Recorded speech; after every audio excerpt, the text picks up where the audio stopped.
Hi everyone, Chad Shoop here, the editor of Automatic Profits Alert.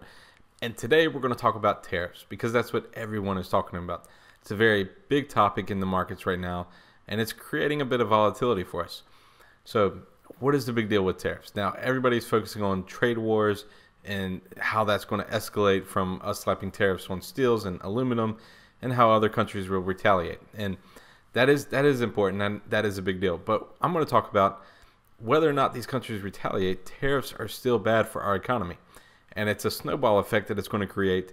And that would lead to a catastrophic event in our economy. And it all goes back to our government debt, which is over 20 trillion at the moment.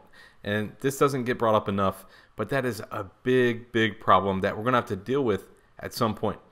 And if you start implementing these tariffs, then the snowball effect is going to lead you to where that 20 trillion is going to be such a burden on our economy that it's going to cause a significant recession, probably a depression, in the next several years.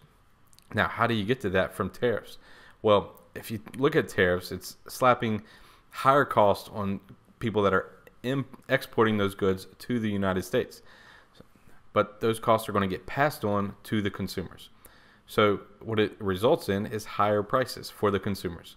Now, inflation is just a measure of prices. When inflation is going up, it means that prices are rising. When inflation goes down, it means that prices are falling. So as inflation goes up, we have a tool to combat our prices to kind of keep them stabilized, I guess, in our economy. And we use the Federal Reserve uses interest rates to do that. So how that works is the Fed, whenever we have high inflation, the Fed will raise rates to temper that inflation, to kind of slow our economy, to cool it off a little bit. Now, if we have low inflation, then they're able to stimulate the economy by keeping rates low and trying to get more inflation in the markets.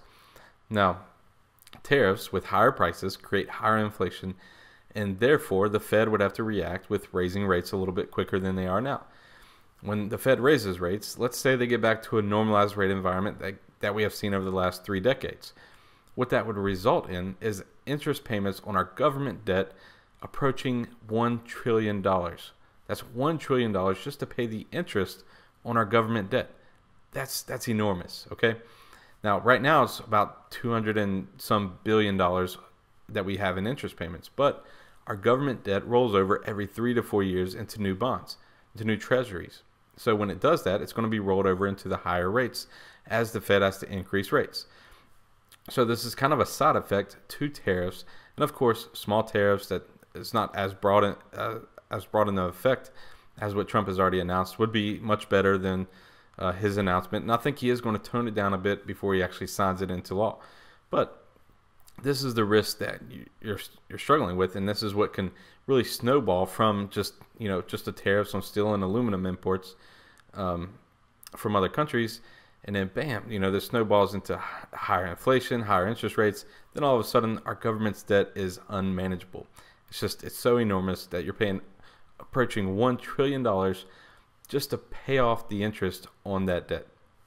So that's unsustainable at that point, and there will be a day of reckoning to follow with that, and then likely a recession or a depression will begin immediately. But hopefully cooler heads will prevail. Hopefully Trump will look at all this. He knows what's going on. He knows the risk with tariffs and what it could start. And that he has the right frame of mind with it, is that he's trying to protect American jobs and kind of hit back at the manipulators in the global trade market. And that's perfectly fine. But I think what he's going to do, he's a big talker, and this is going to create dialogue with other countries, with NAFTA, with our Canadian and neighbors and Mexican neighbors down to the south.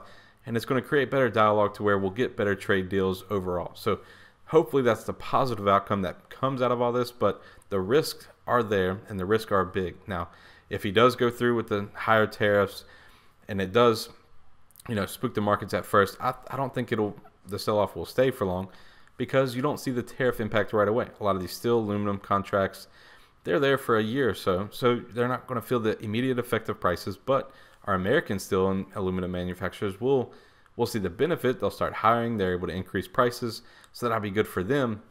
But the effect in a bigger sense, where it shows up in the economic data as higher prices, will still take a year or two to play out. And at that point, the Fed will be behind the curve, and they'll be increasing rates at a faster pace. So we're still looking at about another almost 3 years before the whole snowball effect actually takes place. So I don't think the bull market is over, even if tariffs are announced. And if they are steeper than expected, I still don't think the bull market's over just yet. And that's just because it takes some time to show up in the data. So I think as investors see that it's not showing up in the data right away, we're still getting all the positive effects from tax reform and from kind of this protectionist policy that you'll get in the immediate term. But as it starts to show up a year or two later, that's when the real snowball effect shows up, and that's when stocks will really sell off. Well, that's all for my video today. If you enjoyed it, be sure to like the video, subscribe to our page, and until next time, I'm Chad Shoop with Automatic Profits Alert.